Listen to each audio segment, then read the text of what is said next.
Hey everyone, welcome back to the Passion Struck podcast. And thank you so much for being here.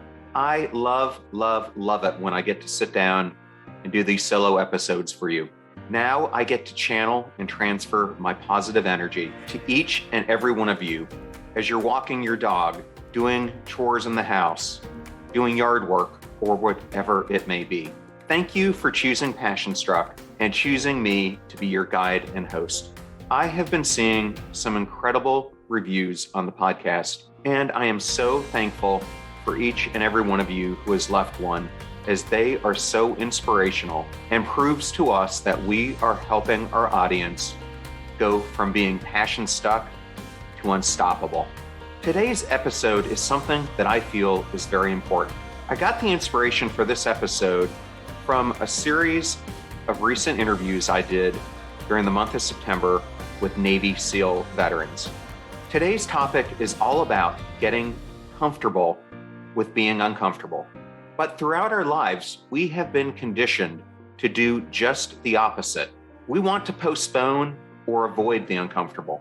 We create lives where we go about our daily routines, our rituals, our habits, avoiding the very things that benefit us when we do that uncomfortable work and truly focus on our own self-narrative. When we sit with the challenges, the pain, suffering, tolerance, whatever it may be. So I'm going to unpack all of that in today's episode and so much more. Welcome visionaries, creators, innovators, entrepreneurs, leaders, and growth seekers of all types to the Passion Struck podcast. Hi, I'm John Miles, a peak performance coach, multi-industry CEO, Navy veteran, and entrepreneur on a mission to make passion go viral for millions worldwide. And each week I do so by sharing with you an inspirational message and interviewing high achievers from all walks of life to unlock their secrets and lessons to becoming passion struck. The purpose of our show is to serve you, the listener, by giving you tips, tasks, and activities you can use to achieve peak performance and pursue the passion-driven life you have always wanted to have. Now, let's become passion struck.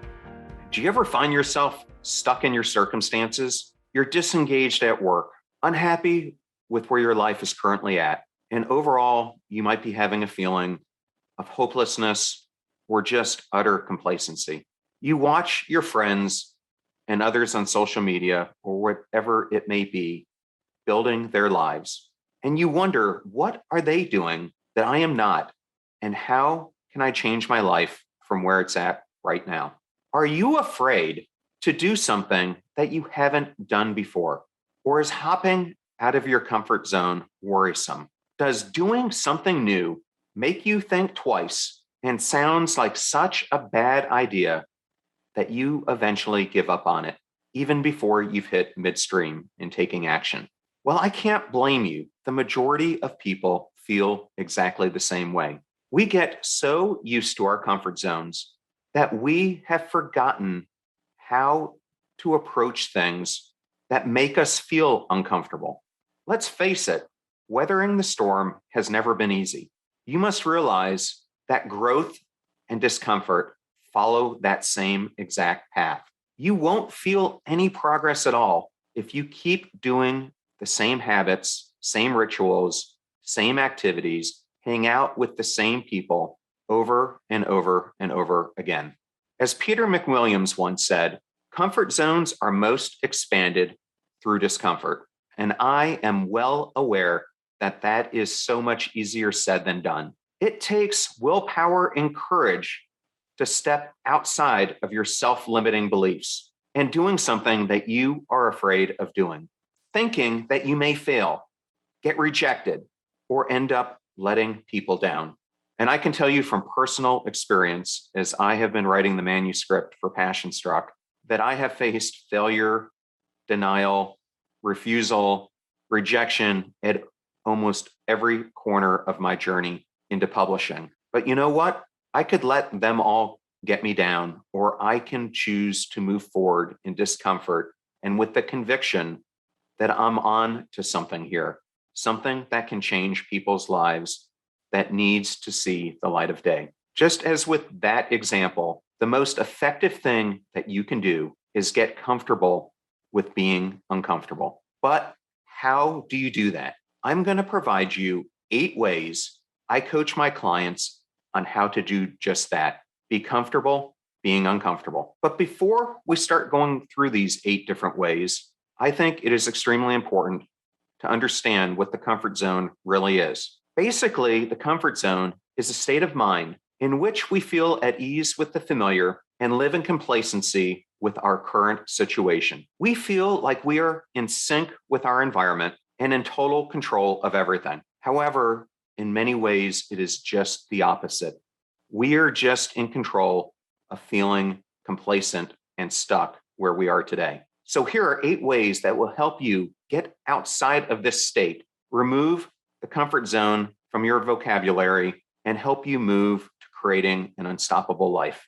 So the first one is, in order to start getting discomfortable, you need to clear your mind and initiate doing uncomfortable things. Everything starts by making a choice. And if you haven't heard my episode on the power of choice, it's one of the most popular ones I have ever done. And my article that accompanies it, which is on Medium, is one of my most read articles. Because let's face it, it all starts by making the choice that you're willing to accept discomfort. Every time something new and challenging comes up, take a deep breath, calm yourself, get rid of negative thoughts, and think about how good it's going to feel when you get done. Now, the most challenging part of all of it is to initiate. And the best way to do that initiation is by starting with something small. Starting something can often be difficult because you're doing it somewhat against your will and comfort. But once you have taken that first step and made the choice, a large part of the work is already done. Yes, I know doing something for the first time can really feel like a drag. It's unpleasant, but isn't almost anything that you do that is hard just like that? When you first start, you start a new routine. It feels terrible at first. You start a new exercise routine. It's dreadfully tiring, and you have to force yourself to go. Change your sleep habits. At first, it's exhausting, and I could go on, but you get the point.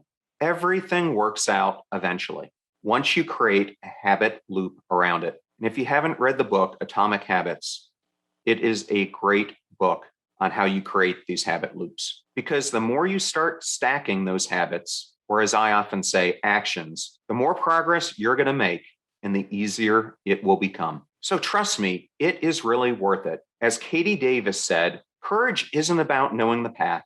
It's about taking the first step. Now, the second way that you can confront being comfortable and doing uncomfortable things is to observe and write down your progress. When you feel uncomfortable and confused, you need to address it head on. One way to do that is to write about it. Let your stress and tension out by journaling about those feelings that you're having, about those inner demons, those self-limiting beliefs that are causing you to not want to move forward. Writing is a great way to release that pressure and helps you sketch a clearer picture of what you have done, but more importantly, what more needs to be done.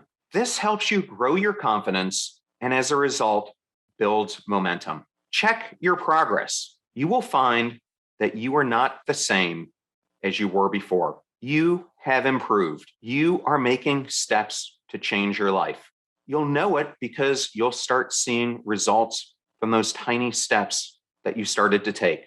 Momentum will start to build. It will feel like you are pushing a car and it's starting to go from being an uphill battle to starting to be a flat road. And before it, it'll feel like you're going down a hill. This will surely boost your confidence and enthusiasm, allowing you to face that discomfort that you found so hard to tackle before. The third way to do uncomfortable things is to not give up. It's human nature that we want to explore our potential and find out what we are truly capable of achieving. But when it comes to situations where you aren't comfortable or familiar with the task at hand, you start to question your ability, your potential, and your overall ability to accomplish it. You often sit there and ask yourself, why am I even attempting this? I've never done this before. I don't know how to do it. There is no way I can do something that I'm not familiar with. The thing you have to remember is everyone thinks that way at some point. But here's the thing. The trick is to not give up. You start something, and maybe at first you don't see a lot of progress. It's okay. When I started this podcast, for the first couple months, I wasn't seeing the growth in the audience that I was hoping for. It would have been so easy to give up and abandon the idea. I wasn't yet comfortable interviewing guests. I wasn't comfortable doing these solo episodes. Everything was feeling hard, but I made the decision not to give up. And now 130,000 downloads later, we are gaining momentum just like you will as well if you don't give up on this journey of becoming comfortable with the uncomfortable. So let me give you some advice. If you're feeling anxious, if you're feeling that this is causing you tons of emotion, pause and take a moment to slow down. Take a deep breath. When we get into this fight or flight mode, it is so important to just keep going. And I know when you're moving fast or anxious, your heartbeat is racing and it can cause you to feel panic. This is where it is so critical to learn some coping skills, and breathing exercises are a great way to start. And I will make sure I will put some resources in the show notes around different breathing techniques that you can use. The important thing to realize is you will get there eventually. Once you get out of your bubble, you will face challenges.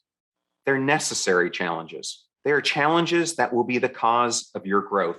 And when you make it, you'll look back and say, I am so glad I took a step outside of my comfort zone. So the fourth way you can get uncomfortable doing uncomfortable things is to find out what really drives you.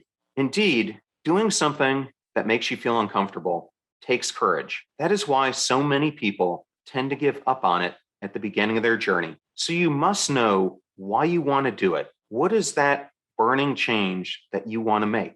And what exactly is it that drives you? It's essential to know this because when someone is about to give up, the question that comes up in their mind is always, why am I doing this? Why am I putting myself through this? So when that time comes, we have better have a clear answer to it. That's why it is so vital to ask yourself, am I making this change out of pride, out of acceptance, to test my abilities, to improve, or something else? Whatever the reason is, it must be enough to keep you going all the way, despite the challenges that come up. My advice to you is to start things on your own. Don't always rely on others to set the stage, and keep reminding yourself, once you've made that choice, it's your decision. There is no going back to the way that you used to be. The fifth way to start doing uncomfortable things is to know that it is okay to fail. And I think this is one of the most important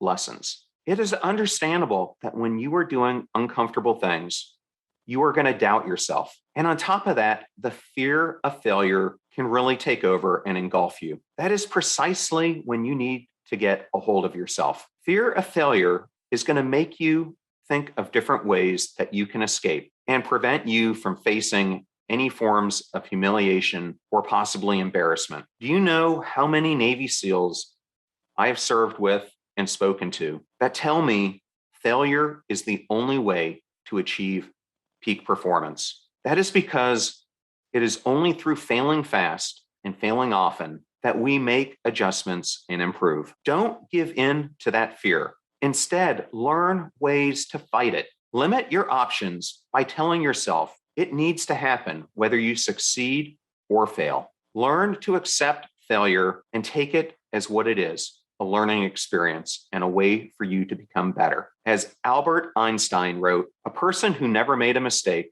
never tried anything new. It is okay to fail rather than giving in to the fear and not doing it at all. At the end of the day, at least you tried and you learned something new. That's all it takes. Sooner or later, your experience will help you and you will find yourself comfortable in uncomfortable situations because you have done the hard work to get through them. The sixth way to do uncomfortable things may not be one that you're expecting, but I call it treating yourself. You are doing something that takes guts and hard work. You are leaving your present circumstances to improve yourself. Not everyone can do it. In fact, most can't.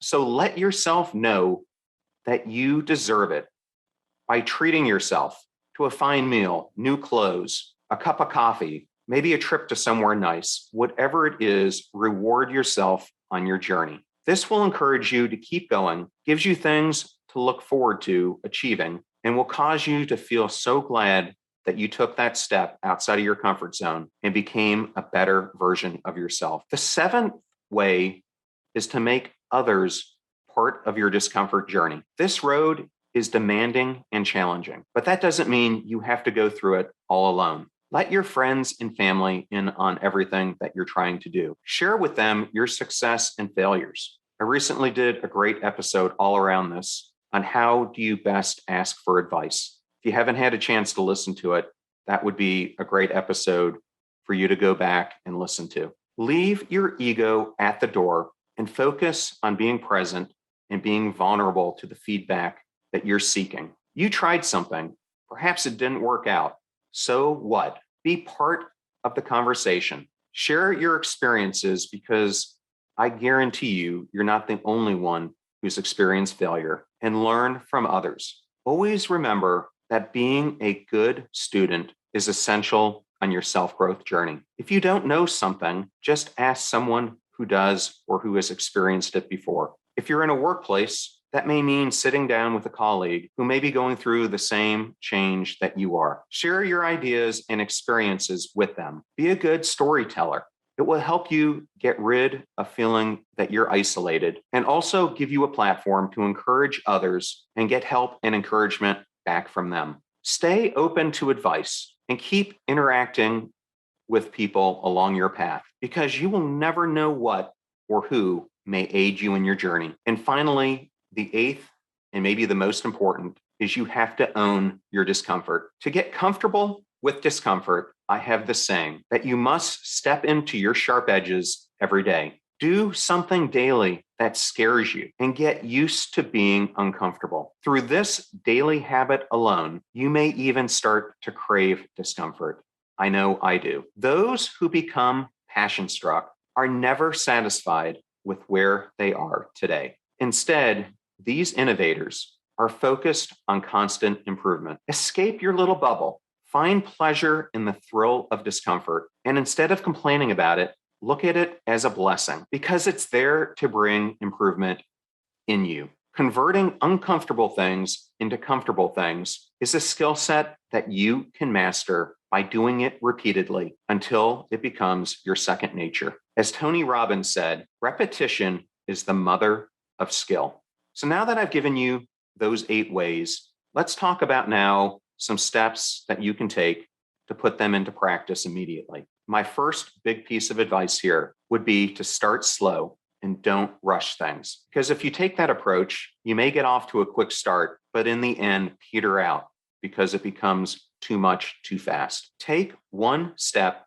at a time. These little improvements are massive. They build over time and culminate in making a huge difference. An example of a small improvement that you could take is the simple act of making your bed in the morning, or stop watching the daily news and instead start journaling. By starting small with examples like these, it will help you build up your confidence so that you can move on to the next change you need to make. Document your progress, reward yourself, and continuously remind yourself of what is driving you to do what you are doing. It will motivate you and keep you going. Even if you fail, don't let that fear take over because fear destroys more dreams than failure ever will. What better way to learn than by nature itself? Take a tiny insect, for example. It gets rid of its exoskeleton, allowing its body to expand and grow. In the same way, you need to get rid of your shell,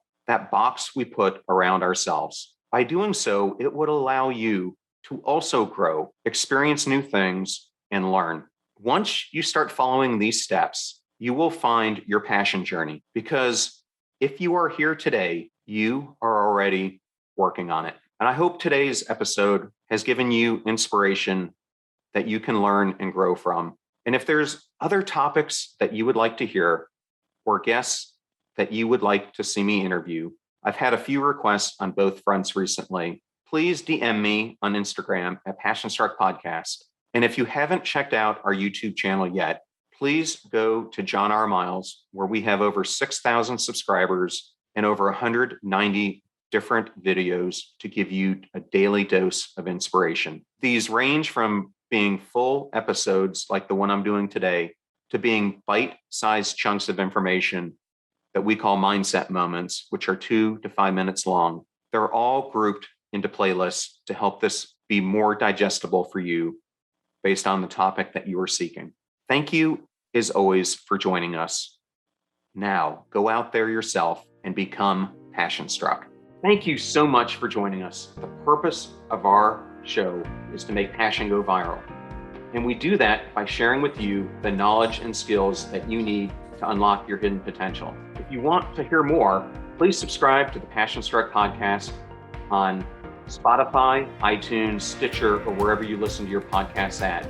And if you absolutely love this episode, we'd appreciate a 5-star rating on iTunes and you sharing it with 3 of your most growth-minded friends so they can post it as well to their social accounts and help us grow our Passion Struck community. If you'd like to learn more about the show and our mission, you can go to passionstruck.com where you can sign up for our newsletter, look at our tools, and also download the show notes for today's episode. Additionally, you can listen to us every Tuesday and Friday for even more inspiring content. And remember, make a choice, work hard, and step into your sharp edges. Thank you again for joining us.